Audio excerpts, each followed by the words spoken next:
নমস্কাৰ বন্ধু-বান্ধৱীসকল, আপোনালোকৰ বাবে বহুতে ভাল খবৰ আহিল। পুনৰ আপোনালোকৰ দুটা বিভাগৰ ফালৰ পৰা আপোনালোকৰ নতুন চাকৰি মুকলি কৰা হৈছে, য'ত আপোনালোকৰ টোটেল 55,000 পদ আপোনালোকৰ মুকলি কৰা হৈছে আপোনালোকৰ গ্ৰেড 4-ৰ। আৰু এই পদসমূহৰ মাহিলী দৰমহাও যথেষ্ট ভাল। আপোনালোকৰ 35,000-ৰ পৰা আপোনালোকৰ মাহিলী দৰমহা দিয়া হ'ব। মাথো আপোনালোকে 10 পাছ 12 পাছ কৰা হ'লেই আপোনালোকে এই পদসমূহৰ বাবে আবেদন কৰিব পাৰিব, আৰু কোনো ধৰণৰ আপোনালোকৰ ডিপ্ল'মা নেলাগে। আৰু ইতিমধ্যে এই পদসমূহত আপোনালোকৰ অনলাইন এপ্লাই চলি আছে।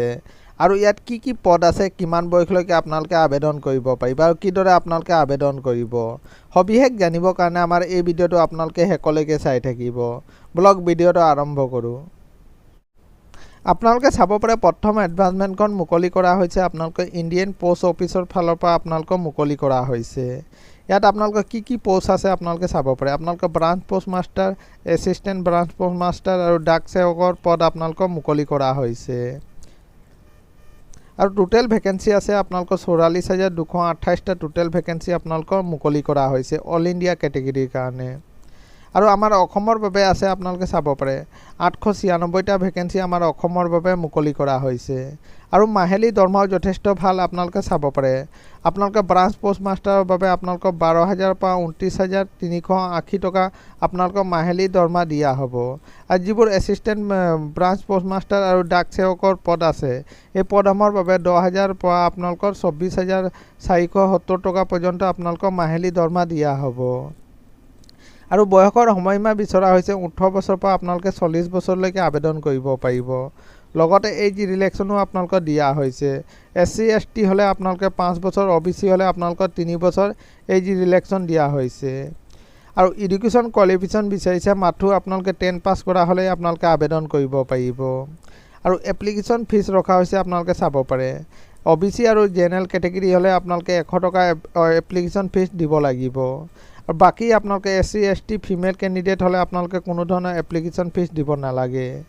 আৰু এই পদসমূহৰ বাবে আপোনালোকে অনলাইন আবেদন কৰিব লাগিব।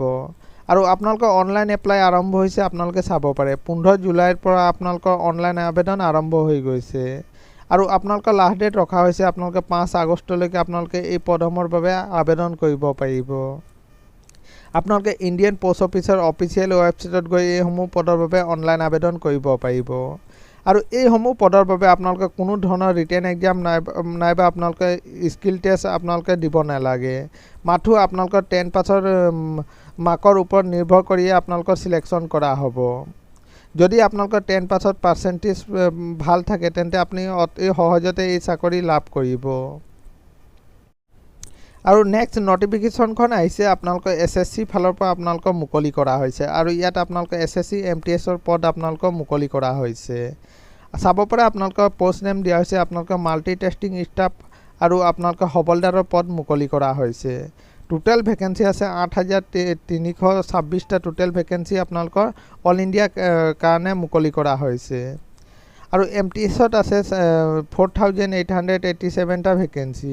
আৰু হবলদাৰত আছে 3,439টা ভেকেঞ্চি হবলদাৰৰ কাৰণে মুকলি কৰা হৈছে। আৰু মাহিলী দৰমহাও যথেষ্ট ভাল। আপোনালোকক 18,000 পৰা আপোনালোকে 56,000 পৰ্যন্ত মাহিলী দৰমহা দিয়া হ'ব। আৰু বয়সৰ সময়সীমা বিচৰা হৈছে MTSৰ কাৰণে আপোনালোকক 18 বছৰৰ পৰা আপোনালোকে 25 বছৰলৈকে আবেদন কৰিব পাৰিব। আৰু যিবোৰ হবলদাৰৰ পদ আছে সেই পদসমূহৰ বাবে 18 বছৰৰ পৰা আপোনালোকে 27 বছৰলৈকে আবেদন কৰিব পাৰিব।